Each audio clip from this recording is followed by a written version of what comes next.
Dear SGS alumni members, first and foremost, I want to sincerely thank each of you for the unwavering support you have given since the beginning of my administration. Your encouragement and commitment have been the foundation upon which we continue to build our association. I feel it is important to address the current challenges we face with heart open to a dialogue and genuine desire to bring everyone onto the same page. The strength of our association lies in our shared respect for its principles, and I want to emphasize that honoring the constitution of our association is essential and non negotiable. Together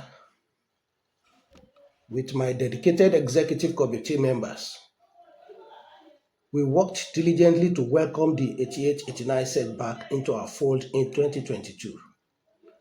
And you all have seen it all, how they fully participated in 2023 and the positive step forward that it brought.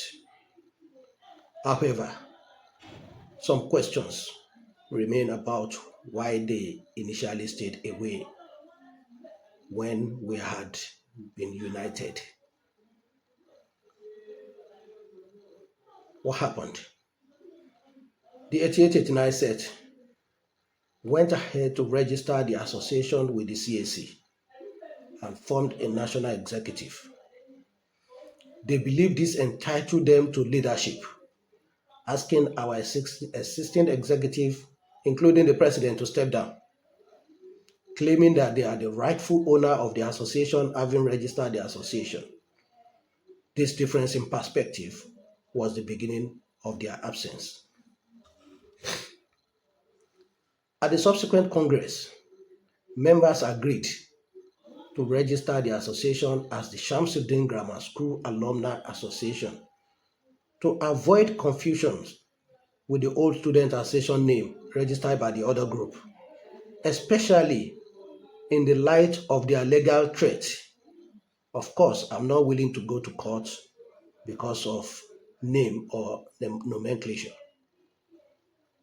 This decision led to their withdrawal from active participation in the association, and they chose to walk away and do things on their own as it was in the beginning.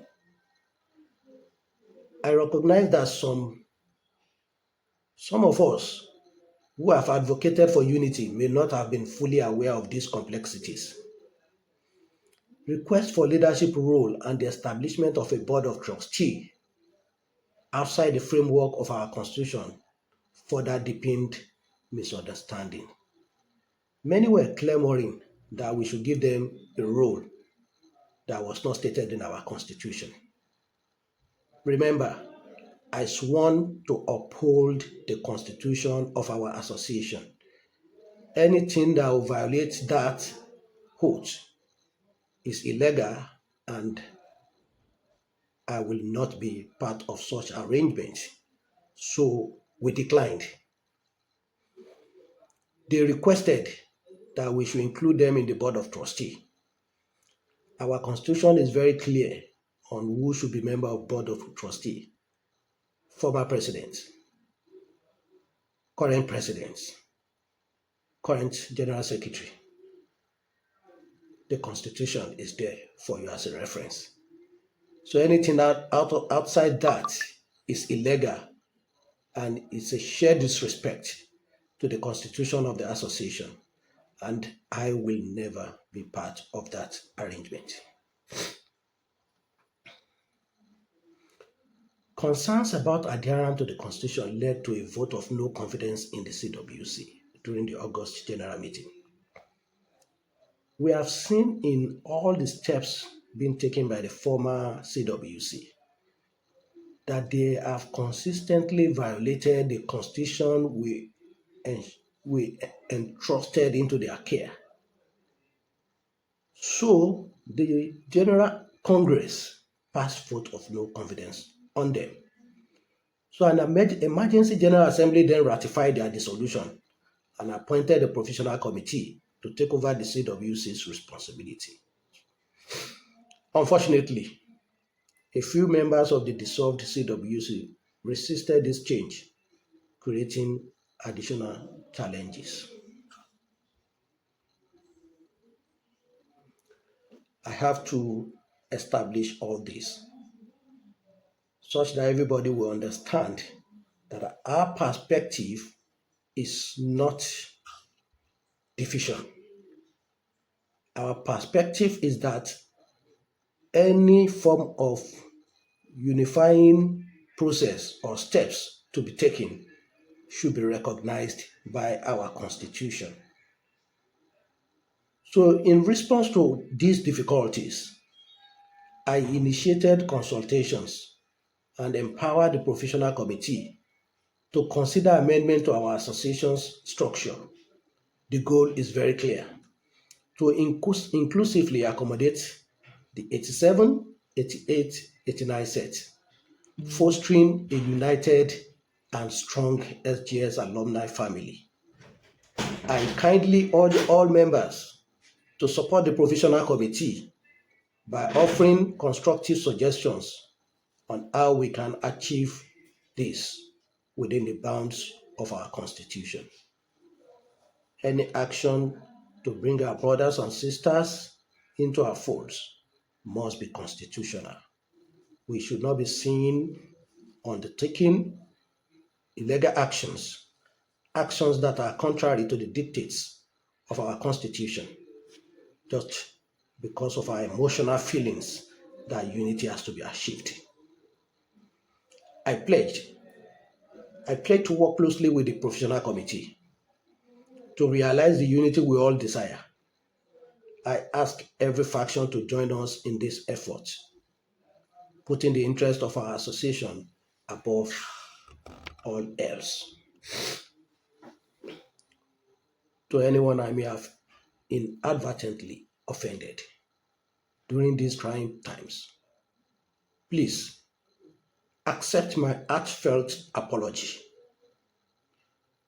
Let us remember that our way forward is through mutual respect for our Constitution and the authorities it established.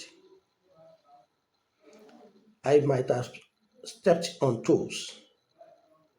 It is because the sanctity of our Constitution remains sacrosanct. Our Constitution has to be respected. Our association has to be respected. The constituted authorities of the association has to be respected. This is the only way we can have an association that can live long and continue to flourish. So I want every faction to come together to embrace this peace initiative. Work with the professional committee as the faction a structure that will accommodate the elders into the association, documented in our Constitution and acceptable to everyone. When they complete their assignment, we will all join out together to approve the new structure, and then we will come together again to celebrate the unity every one of us are looking for. Once again, I want to tender unreserved apology to everyone I might have offended in the process of trying to uphold the dictates of our Constitution. We all need to ask questions when we don't know what happens.